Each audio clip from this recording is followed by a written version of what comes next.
क्यों? क्योंकि वहां हो सकता है कि थोड़ी सी शांति मिल जाए, थोड़े मन में थोड़ी सी शांति प्राप्त हो जाए। घर से दूर क्यों जाना चाहते हैं? क्योंकि थोड़ी सी शांति मिल जाए।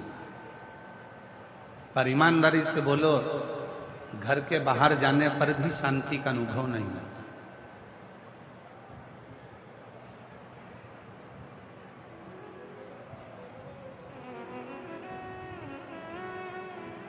माहेश्वरी समाज की उत्पत्ति भगवान उमा और महेश से हुई है।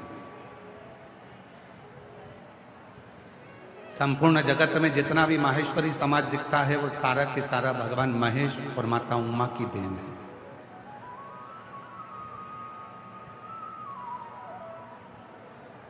एक प्रसंग स्कंद पुराण का उमा और महेश का आता है।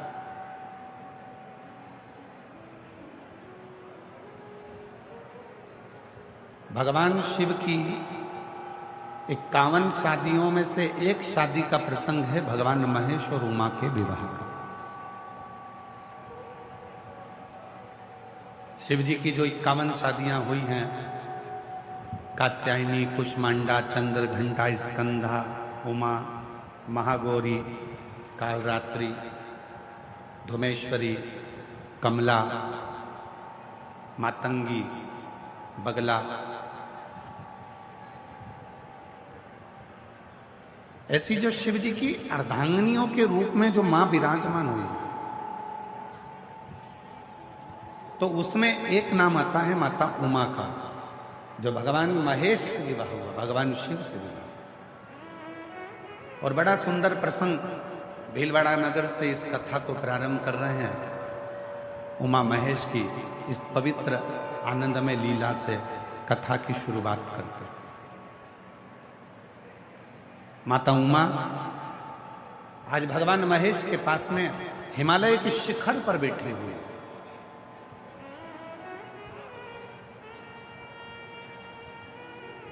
शिव भी सुंदर दिख रहे हैं, भगवान महेश भी, और माता उमा भी बड़ी सुंदर। दोनों की दिव्य छटा। कहते हैं भगवान शंकर के 51 विवाह में से भगवान महेश और माता उमा का जो विवाह, भगवान महेश और माता उमा का जो विवाह प्रसंग है, उन दोनों की झांकी का दर्शन करने के लिए, उन दोनों के स्वरूप का दर्शन करने के लिए अप्सराएं प्रतिदिन हिमालय पर,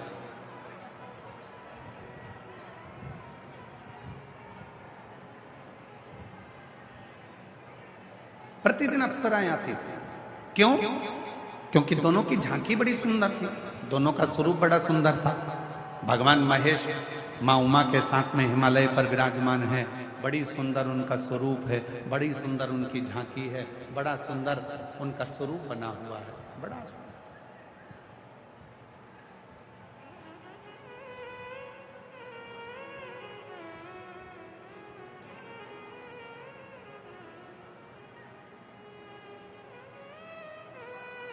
तभी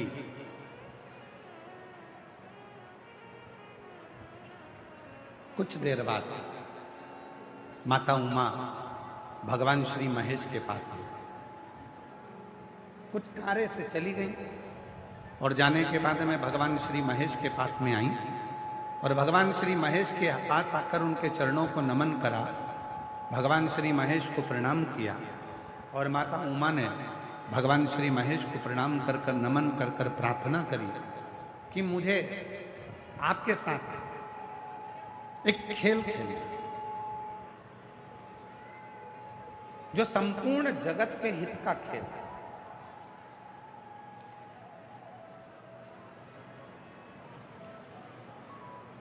और वो खेल कोई साधारण नहीं होगा, जो स्वयं भगवान शंकर, भगवान महेश मां उमा के साथ में खेल रहे। वो खेल कोई साधारण नहीं हो सकता।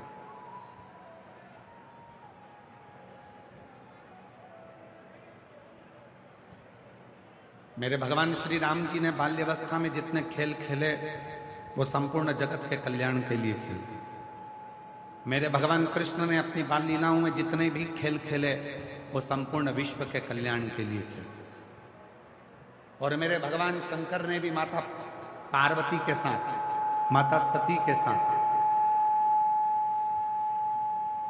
माता उमा के साथ, मां कात्यायनी के साथ, मां कुष्मांडा के साथ, मां स्कंदा के साथ जितने भी खेल भगवान शिव खेलते हैं वो पूरे विश्व के कल्याण के लिए, जगत के कल्याण।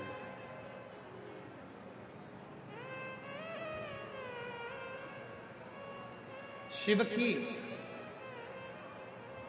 भीलवाड़ा वालों थोड़ा ध्यान देना, शिव की कोई भी लीला अगर होती है तो उसमें कुछ ना कुछ शिव जनमानस का कल्याण करने वाले होते हैं, तो ही वो लीला होती है, नहीं तो शिव की लीला होती ही नहीं।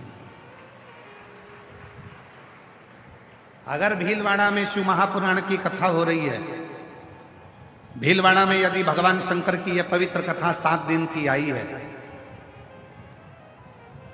अगर 7 दिन की कथा भीलवाड़ा नगर में यदि पहुंची है और आप सब जो लाखों की संख्या में इस पवित्र शिव महापुराण की कथा को श्रवण करने के लिए बैठे हैं, तो इसमें समझ लेना कि मेरे शंकर भगवान कुछ ना कुछ आपको देना चाहते हैं, आपकी झोली भरना चाहते हैं। तो आप बहुत मुश्किल, बहुत मुश्किल। आधे से ज्यादा लोग, आधे से ज्यादा शिव भक्त तो इसलिए नहीं आते, और भीलवाड़ा के भी बहुत सारे ऐसे लोग होंगे जो विचार करेंगे इतनी भीड़ में कैसे जाऊं, इतनी भीड़ में कैसे, भीड़ बहुत, गाड़ी पार्किंग में लगाना पड़ेगी, पैदल पैदल जाना पड़ेगा, इतनी दूर जगह मिलेगी कि नहीं मिलेगी। पहले तो अपने दिमाग से एक बात निकाल दो, शिव महापुराण की कथा सुनने आओ तो आगे की जगह देखने के लिए मत आओ। शिव पुराण की कथा में आओ तो ये सोच कर आओ कि जहां बैठूंगी मुझे मेरा महादेव मिलेगा, तो कथा में आओ। नहीं तो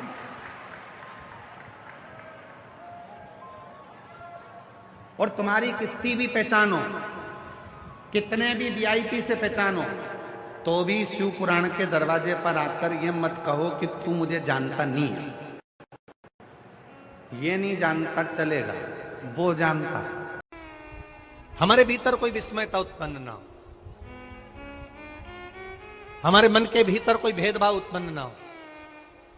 और हम तो यहां तक कहेंगे, आप अगर शंकर जी के मंदिर में जा रहे हो, 1 लोटा जल चढ़ा रहे हो, शंकर जी के मंदिर में पहुंचकर 1 लोटा जल समर्पित कर रहे हो, तो भी आपके घर के लोगों को मालूम होना चाहिए कि ये पास वाले शिव मंदिर में गई है, मेरे पास के मंदिर में मेरा घर का बच्चा शंकर जी को जल चढ़ाने गया है, मेरा पति पास के मंदिर में शंकर भगवान को जल समर्पित करने के लिए गया है। ये घर के लोगों को ज्ञात होना चाहिए।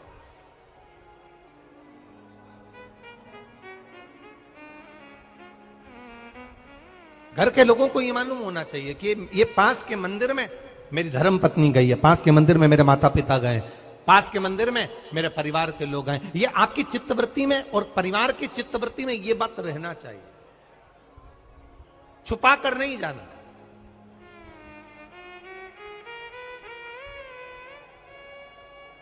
छुपा कर भगवान के मंदिर में नहीं जाना, छुपा कर पशुपति व्रत नहीं करना। महाराज, शिव महापुराण की कथा वर्णन करती है कि आप भगवान का अगर कोई व्रत, कोई साधना, कोई नियम ले रहे हो, माना आपने कोई व्रत करा, कोई साधना करी, पर घर के लोगों को वो ज्ञात होना चाहिए कि ये मंदिर तक जा रही है, ये पशुपति व्रत कर रही है, आराधना कर रही है। आज माता पार्वती जी ने शिव जी के सम्मुख में ये बात कह दी कि मैं एकांत में जाकर भगवान का तप करना चाहती हूं और एकांत में बैठकर तप करना चाहती हूं, और उस तप का जो पुण्य है वो आपको देना चाहती हूं। शंकर भगवान ने तुरंत माता पार्वती जी से कहा, सुनो जगत जननी, सुनो जगदम्बा,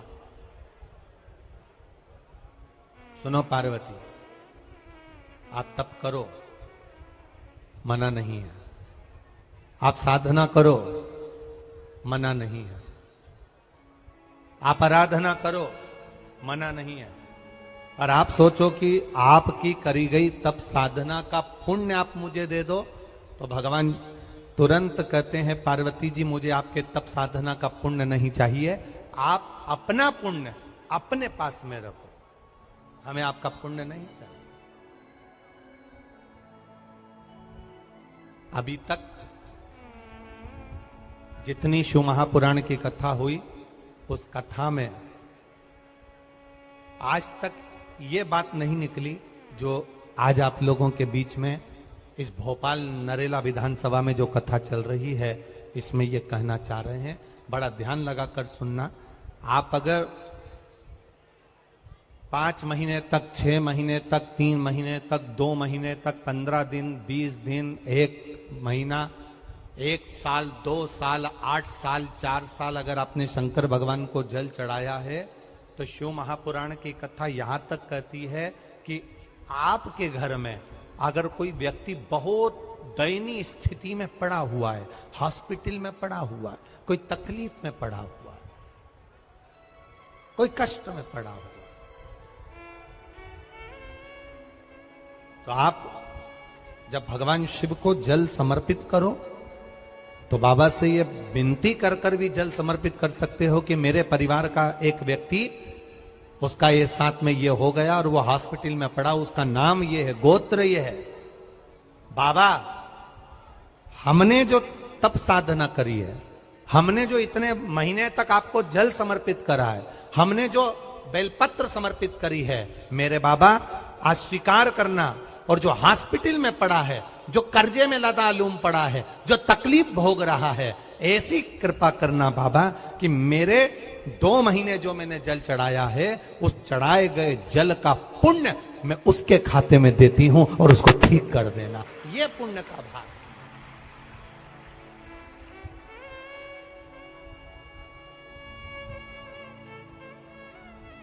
ये पुण्य का भाग है। आप अपना पुण्य भी किसी जीव के कल्याण हेतु दे सकते। अब किसी ने एक बार ये कथा सुनी और कथा सुनकर कहा महाराज जी आप कहते हो कि शंकर जी पे चढ़े हुए जल का पुण्य भी हम किसी को, यहाँ कथा अगर सुनने के लिए आए हो तो थोड़ा दिल लगाकर सुनना, मन लगाकर सुनना। हो सकता है एलईडियां थोड़ी बंद चालू हो, मना नहीं है, पर माइक की व्यवस्था आपके पास में है तो दिल लगाकर सुनो। जहां मौका मिल जाए वहां बैठकर अपना चित्त लगाकर सुनना, क्योंकि 3 घंटे में से केवल 2.5 घंटा आपको प्राप्त होता है। बाकी का पूरा समय आप लोग यहाँ सुबह 6 बजे से रात को 3 बजे से 4 बजे से इस कथा का इंतजार करते हो। शायद दुनिया की पहली कथा होती है शिव महापुराण की कथा, जिसको लोग रात को 4-4 बजे से 3-3 बजे से जगह संभाल कर बैठकर कथा सुनते हैं। तपती हुई धूप, भयंकर गर्मी, 2 किलोमीटर दूर तक पैदल चलकर आना और बैठने के लिए इतना 8-8, 9-9 पंडाल लगाए घर पर, 9-9 पंडाल भी फुल हैं। उन पंडालों में जगह नहीं। धूप में छाता पकड़ना, चादर पकड़ना, साड़ी पकड़ना और उसको पकड़कर बैठे रहना। तपती हुई धूप में जहां तहां बैठकर कथा सुनना, ये दुनिया की पहली कथा है जिसको लोग कभी भूल नहीं पाएंगे कि इतनी धूप में भी लोग कथा सुन सकते। इतनी धूप, इतनी गर्मी, और केवल एक जगह नहीं, जहां शिव महापुराण की कथा का रसतत्व होता है वहां लोग इंतजार करते हैं 3-3 बजे तक। इसको छूटने मत देना। रण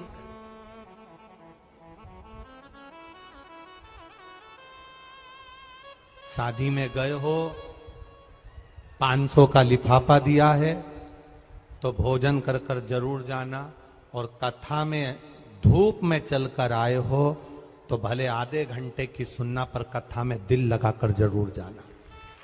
दिल लगाकर जाना, चित्त लगाकर। आप अगर 1 लोटा जल भगवान शिव को समर्पित कर रहे हो, आप एक बेलपत्र भगवान शंकर को समर्पित कर रहे हो, आप एक शमी का पत्ता भी भगवान शंकर को समर्पित कर रहे हो, आप भगवान शंकर का पंचानंद स्नान करा रहे हो, आप भगवान शंकर के मंदिर का शिखर दर्शन कर रहे हो, आप भगवान शंकर के मंदिर में जाकर झाड़ू लगा रहे हो, पोछा लगा रहे हो, सफाई कर